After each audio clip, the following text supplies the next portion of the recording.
Bien chicos, pues intentando hacer las clases a distancia, ¿verdad? Voy a procurar que la clase sea muy rápida, que dure lo menos posible, porque yo en lo personal un video muy largo se me hace aburrido.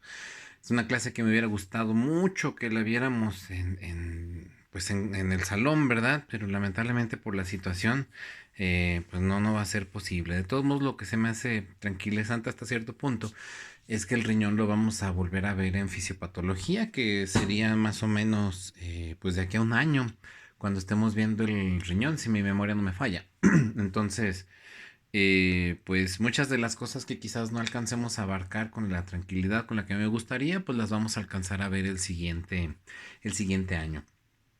Para esta ocasión, a diferencia de la sesión anterior, voy a ir describiendo en el pizarrón las cosas conforme las vayamos necesitando, a ver si eso nos ayuda a estar más o menos dirigiendo la atención, sobre todo porque pues aquí tengo la pantalla fija, ¿verdad? El celular lo tengo, donde estoy grabando lo tengo fijo hacia el pizarroncito. Entonces, pues no puedo estarme moviendo y como tengo aquí acomodado, pues tampoco quepo yo. Entonces, vamos a intentar hacer intentar ver hoy las generalidades del riñón en cuanto a anatomía, a fisiología, algunos detalles ahí pequeños en la función y pues bueno, esperemos que nos funcione. Entonces, como ya lo habíamos platicado allá en las clases en algunas otras ocasiones, pues el riñón tiene forma de un frijolito. Digo, creo que casi todos hemos comido frijoles alguna vez, entonces como que es una forma que podemos reconocer o identificar la de un frijolito. Inclusive la ventaja del frijolito es que tiene ese punto que podríamos decir que se asemeja al lugar donde entra la arteria y los ureteros, ¿no? De los frijolitos y bueno, de los riñones, perdón. Eh, pero pues sí, más o menos la forma del riñón es como la de un frijolito. Allá tenemos ya el dibujo para que no hacer la disección de un frijol de veras. Tiene el riñón una curva mayor para un lado, una curva menor, aunque realmente esa descripción anatómica es más bien del estómago. Normalmente el riñón eh, hay una vena, perdón, grande que pasa por la columna lumbar. Esa vena sería la vena cava inferior y al ladito de la vena cava inferior tenemos la aorta abdominal.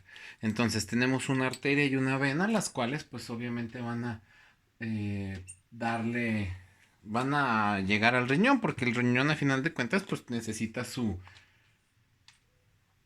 irrigación. Más o menos estamos hablando que el riñón recibe un 25% de lo que se denomina el gasto cardíaco, es decir, que de toda la fuerza, la energía y la cantidad de sangre que sale del corazón, toda la fuerza con la que sale la sangre, toda la fuerza con la que se mueve la sangre en el cuerpo y la cantidad de sangre, un 25 le corresponde al riñón. Ese 25 podríamos decir que luego, cuando el riñón pasa por la estructura funcional, que es la nefrona, que la veremos en unos momentitos más, a esa nefrona le va a tocar estar limpiando ese 25% de sangre del riñón y eso va a equivaler a una cantidad de mililitros en promedio. Pero bueno, vamos por partes. Riñones, pues tenemos dos, uno a cada lado. El riñón que está del lado derecho es un riñón que está ligeramente más abajo. Hablamos pues realmente de unos centímetros más abajo que el que está del lado izquierdo. Ese riñón del lado derecho está más abajo porque tiene arriba un órgano muy grandote y que de hecho es el órgano más grande que está en la cavidad abdominal, que sería el hígado. Entonces por eso el riñón del lado derecho está más abajo que el riñón del lado izquierdo. El riñón del lado izquierdo realmente no tiene ningún órgano arriba más que lo que sería el diafragma, que es como una cúpula que cubre por encima a todas las estructuras del abdomen. Entonces está el hígado y abajito está empujado el riñón del lado derecho. Hay una capa que digamos, vamos a poner placa de Lego aquí encima. Hay una capa que cubre a los riñones que se llama peritoneo y delante de eso estarían los intestinos. Supongamos que los intestinos es esta cosa. Entonces, como los riñones están por detrás del peritoneo, se dice que están retroperitoneales, que esa es una característica que tiene algunas importancias, que tiene alguna importancia, sobre todo porque eso nos da un dolor diferente, da una molestia distinta. Los órganos que están por delante, o sea que son anteroperitoneales, esos órganos dan un dolor que hacen que uno se haga bolita. Los órganos que están retroperitoneales dan un dolor que es más bien como molesto, como incómodo, como que la persona tiene que estar caminando de un lado a otro. Entonces, eso es por cómo se distribuyen los nervios en el cuerpo con los órganos anteroperitoneales y los órganos retroperitoneales. Entonces, esa es, digamos, clínicamente la importancia de tener en mente que el riñón es retroperitoneal. Cosas que, bueno, pues saltan a la vista es que tenemos dos riñones, uno a un lado y otro al otro. Para eso aquí tenemos a nuestro amigo el Capitán América. El Capitán América, si ustedes lo ven, más o menos lo que me gustó de esta figura es que aquí donde está su six-pack, arribita, más o menos por aquí podemos ubicar a las costillas. Entonces las costillas como que nos dan esta misma caminito, este mismo recorrido. Igual, más o menos hacia atrás. Hay por donde se hace esta curvita en la espalda, podemos decir que es la región lumbar y que por aquí empezarían lo que serían las vértebras de la columna lumbar, es decir, primera, segunda, tercera, cuarta y quinta vértebra lumbares. De aquí para abajo la región lumbar pues pierde su nombre y toma otro lugar, otro nombre, ¿verdad? Más o menos a la altura de entre la primer torácica, digo la última torácica, perdón, la doceava vértebra torácica y la tercera vértebra lumbar, más o menos a esta altura, es lo que le llamamos las fosas renales. En este lugar es donde suelen doler los riñones y el riñón da un dolor muy específico porque va de aquí hacia adelante y que se corre hacia la ingle.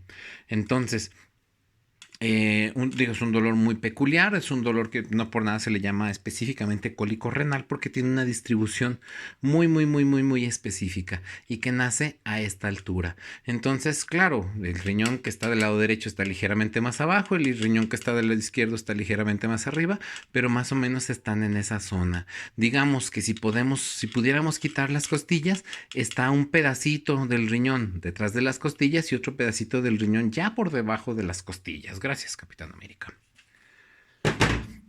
Entonces, dos riñones, uno más alto que el otro, ambos están a los lados de la columna lumbar, el derecho está ligeramente más para abajo y entre los dos más o menos reciben un 25% de lo que sería el gasto cardíaco.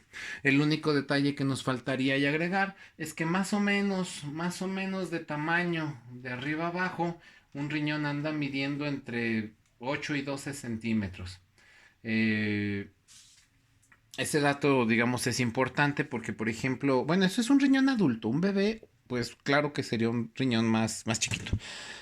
Eh, si, por ejemplo, tenemos un paciente con insuficiencia renal, es decir, que sus riñones ya no le funcionan bien, nos vamos a encontrar con riñones más chiquititos. Incluso hay personas que literalmente nacen con riñones así de 4 centímetros, o sea, muy chiquitos y que por supuesto no van a hacer todas las funciones que el riñón necesita. Y esa es una forma en la que podemos también darnos cuenta que alguien va a tener problemas con su riñón porque tienen un tamaño muy pequeño. Les puedo decir ya en experiencia de haciendo autopsias, haciendo necropsias, pues también que los riñones a veces tenemos uno más grande que el otro, a veces si uno es muy chiquito, pues el otro tiene que crecer para compensar la función que el otro no hace. Entonces, ese es un hallazgo que no es raro en necropsias de personas que, bueno, que no fallecieron por causas de enfermedad, sino por alguna otra situación que llegan y tienen esa variación, ¿no? O sea, no es que los dos riñones, pues como casi todas las estructuras del cuerpo, que sean idénticas de tamaño. Entonces, al riñón le podemos destacar varias funciones. Vamos a escribir aquí abajo funciones.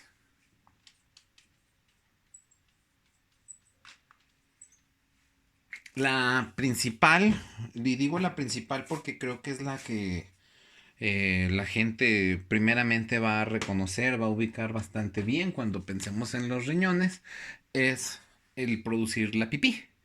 Para producir la pipí, es decir, para generar la orina, pues el riñón realmente lo que está haciendo es limpiar sustancias del organismo. Entonces vamos a hacer una clasificación un poquito más específica que solo es decir generar orina, ¿no? Primero, como habíamos pensado desde la parte anterior, la clase anterior de los líquidos, el organismo lo que siempre va a buscar es un equilibrio. Entonces, en ese sentido, el riñón ayuda al equilibrio del agua. Eh, y de ahí tenemos equilibrio hidroelectrolítico. Si tenemos demasiada agua en el cuerpo, el riñón la va a tirar. Si tenemos poca agua en el cuerpo, el riñón va a procurar retenerla para que no nos deshidratemos. Entonces esa es como que la función más destacada. Sin embargo, pues bueno, no es la única, ¿no?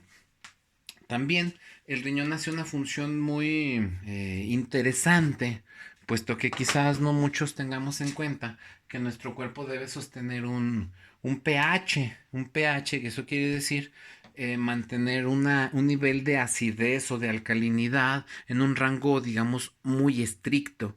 Entonces, el riñón ayuda muchísimo a eso, que sería el equilibrio ácido-base.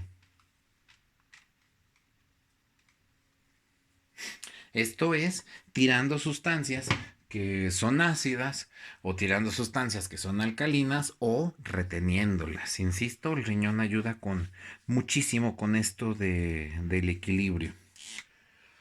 Por supuesto que nuestro cuerpo genera desechos de diferentes cosas, sobre todo a partir de destruir las células que el cuerpo ya no necesita y pues esa basura tiene que salir para algún lado. Además de que el cuerpo, así como si fuera un vehículo, pues quema la gasolina y pues tiene que salir el humo por algún lado, ¿no? El humo sería en ese caso el desecho de ese vehículo y en el caso del cuerpo, lo que serían esos desechos, pues serían los que se denominan azuados, que los vamos a ver unas clases más adelante. Mientras tanto hay que tener en cuenta que el riñón se encarga de los desechos, sobre todo en el sentido del metabolismo.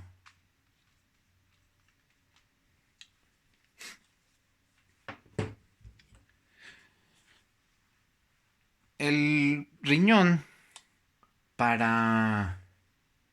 ya lo habíamos visto cuando pensamos en las hormonas. El riñón apoya a la generación de la sangre. Entonces, para que el cuerpo pueda, digamos, para que la médula ósea específicamente pueda producir los glóbulos rojos, se ayuda de una hormona o se estimula de una hormona que se llama eritropoyetina. Entonces ayuda para la eritropoyesis. Entonces el riñón libera eritropoyetina para generar los glóbulos rojos.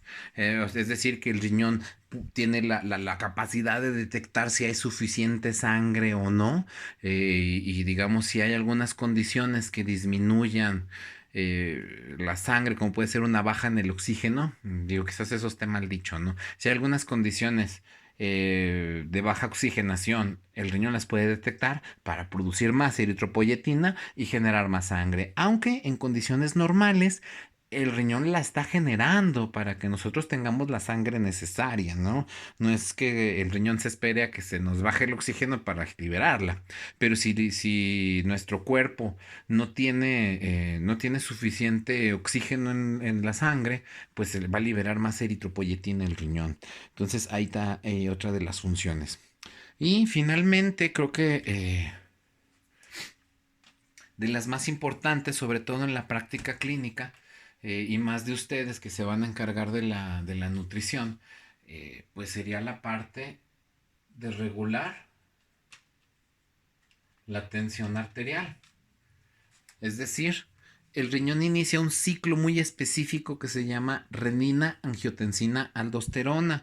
Lo inicia porque el riñón libera precisamente renina. Digo, es un nombre que yo espero que le suene a riñón, ¿no? Renina.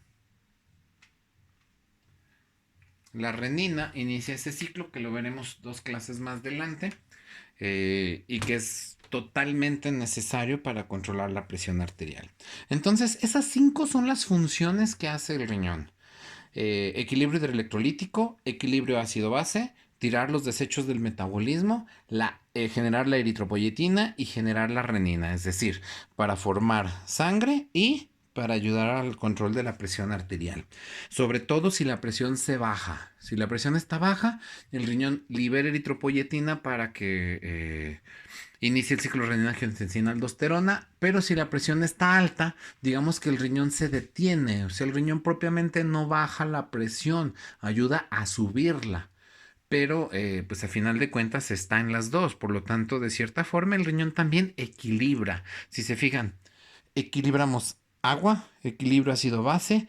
Pues también podríamos decir que hay un equilibrio aquí al desecharlos, al estar desechando lo que no se necesita, y hay un equilibrio en la presión arterial. Es decir, que el riñón es un órgano súper importante para mantener nuestro cuerpo funcionando. Hay otras estructuras que acompañan al riñón. Ahí veíamos, están los dos riñones. Ambos tienen una arteria renal, es decir, la rojita en el dibujo, y ambos tienen una vena renal. Ahí no es que una esté arriba y la otra esté abajo, ahí en el dibujo es meramente por explicar. Pero hay una tercera estructura que también sale de aquí, que serían los ureteros. O sea, cuando el riñón ya forma la pipí, ya forma la orina, esta se va a tirar por los ureteros para juntarse finalmente abajo en una bolsita. Que de hecho esa bolsita se llama bolsa, se llama vejiga. Vejiga es realmente una bolsa, de ahí está derivada esa palabra. Entonces, ambos van a juntarse en la vejiga. Y finalmente hay un caminito chiquito al final. Bueno, depende, ¿verdad? En las mujeres es un conducto muy pequeño. En los hombres, pues depende del tamaño del pene, que sería la uretra, perdón.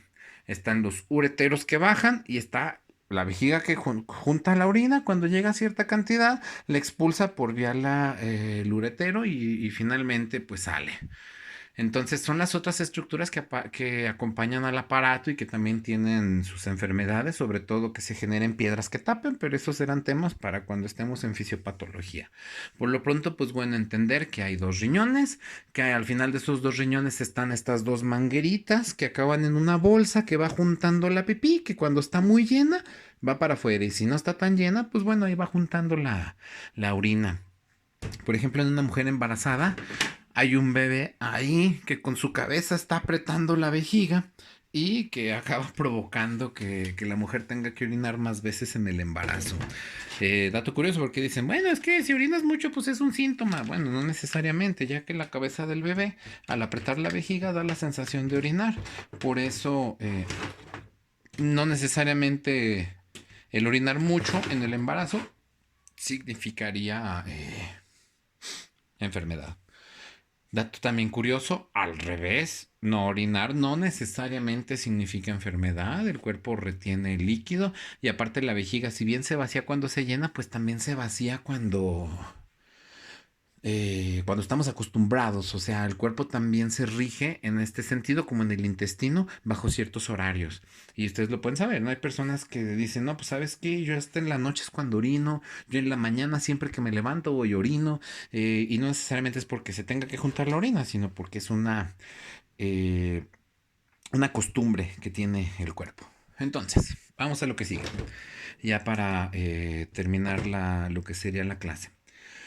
La unidad funcional, que ese es un concepto que ustedes debieran tener claro en fisiología. Muchos órganos tienen una unidad funcional, es decir, algo que hace la función de ese órgano. Y la unidad funcional del riñón se llama nefrona. La nefrona está compuesta por una capsulita que se llama cápsula de Bowman. Vamos a imaginar la estructura así, muy esquemático. Hay una arteria por donde viene entrando la sangre. Hay una vena por donde va a salir la sangre.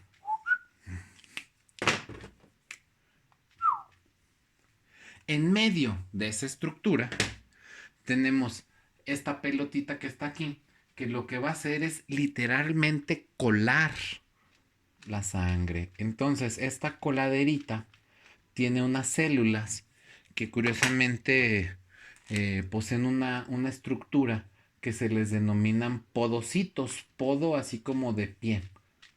Podo, podólogo, podocitos.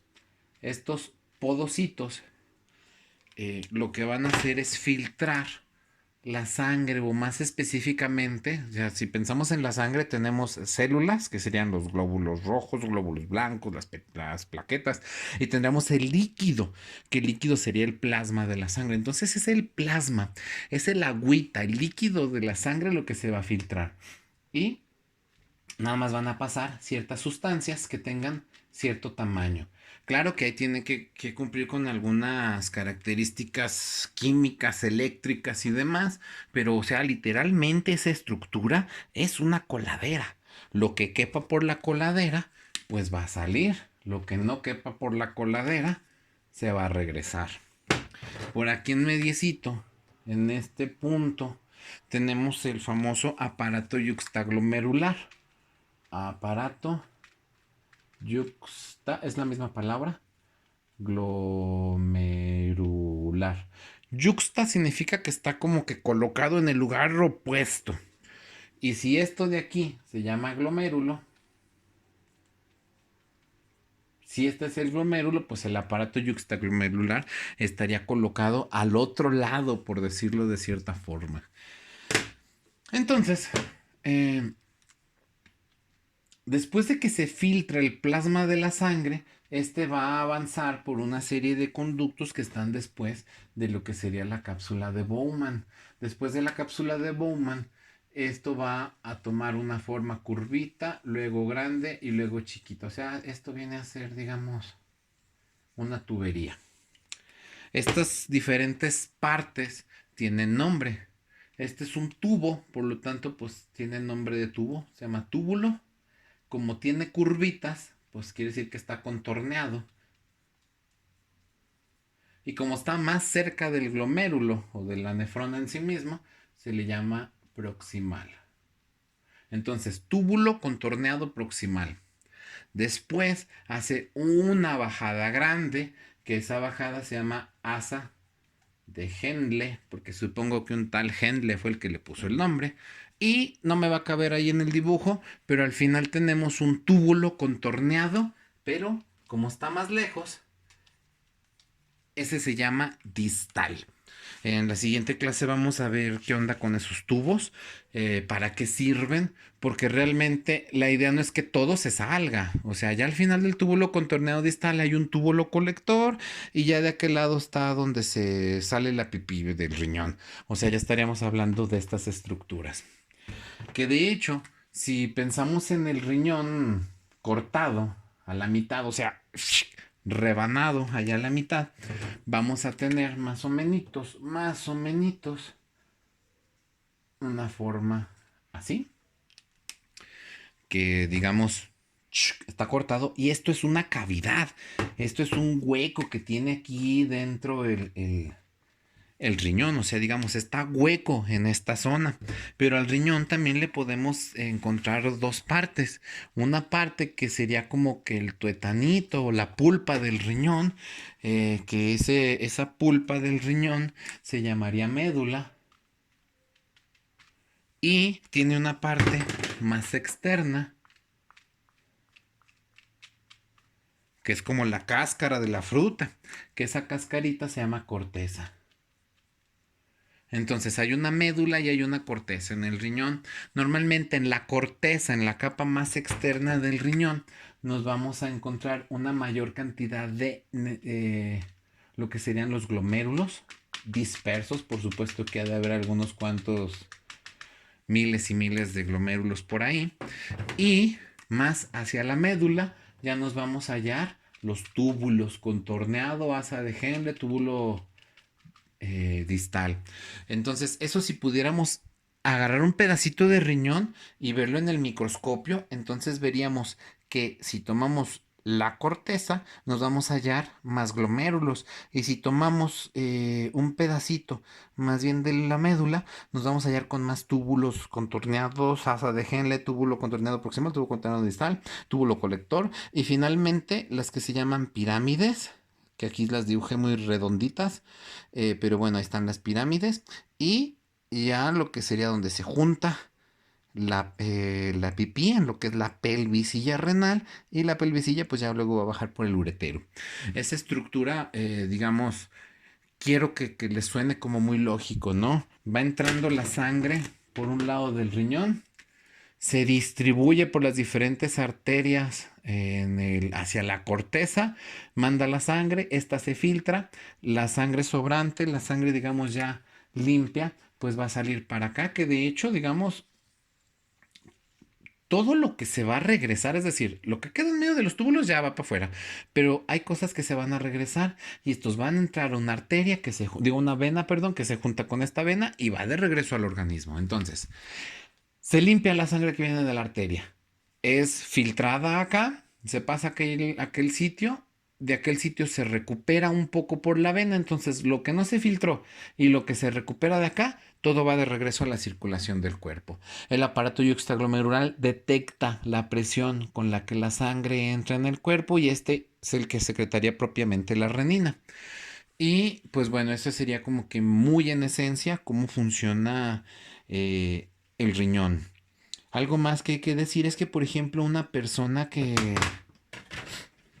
no tiene, mejor dicho, que padece insuficiencia renal, vamos a ver en un ultrasonido o en algunos estudios que le podamos hacer al riñón, vamos a ver que la corteza del riñón está adelgazada, es decir, que literalmente una persona con insuficiencia renal tiene menos nefronas en su organismo y estructuralmente se puede ver, incluso les digo, en un sencillo ultrasonido, que la corteza, aparte de que el riñón está más chiquito, que la corteza está adelgazada y esto pues nos hace pensar que hay una insuficiencia renal que luego se confirmaría con los diferentes laboratorios y estudios que se le pueden hacer a la persona, que eso lo veremos en dos clases más adelante. Entonces, ya nada más para terminar, la función de limpiar los desechos. Hay desechos que vienen del organismo, es decir, que son producto del trabajo del cuerpo, que serán los desechos metabólicos, pero también hay desechos que vienen de afuera, que de cierta forma son como toxinas para el organismo. O sea, es decir, que de las cosas que nosotros comemos, incluyendo medicamentos, estos también son limpiados por el organismo. Entonces, si bien la función inicial está en los desechos del metabolismo, también hay que tomar ahí toxinas exógenas, es decir, de afuera del cuerpo, como serían los fármacos. Es decir, no todos los medicamentos que consumimos las personas se eliminan por el riñón, pero creo que la mayoría sí. De ahí que en personas en las que les falla el riñón, pues es algo importante. No nada más van a tener problemas con los desechos del cuerpo, sino con los desechos de otra cosa. Con esto hay que decirlo, si una persona toma mucha Coca-Cola, pues no quiere decir que, hijo, le va a dañar necesariamente acá. La coca tiene un montón de azúcar y eso nos da más problemas, ¿no? Pero a final de cuentas, estas sustancias que pueden estar extra en el cuerpo, producto de lo que estamos comiendo, definitivamente se van a tirar por acá. Cosas como por ejemplo la vitamina C se tira por esta vía, de ahí que la ingesta de vitamina C altere el pH de la orina, que de hecho es un pH muy variable. Eh, Medicamentos como por ejemplo las cefalosporinas, el trimethoprim, son medicamentos que se eliminan totalmente por vía renal y que de hecho por eso también son medicamentos que se utilizan para infecciones de toda la vía urinaria, porque ahí es por donde se tiran y ahí funcionan. Ahora en una persona que no le funciona el riñón, pues esos medicamentos los tenemos que dar en menor cantidad o totalmente quitarlos para que no le vayan a dar problemas. Entonces creo que en generalidades, estas serían las generalidades del riñón.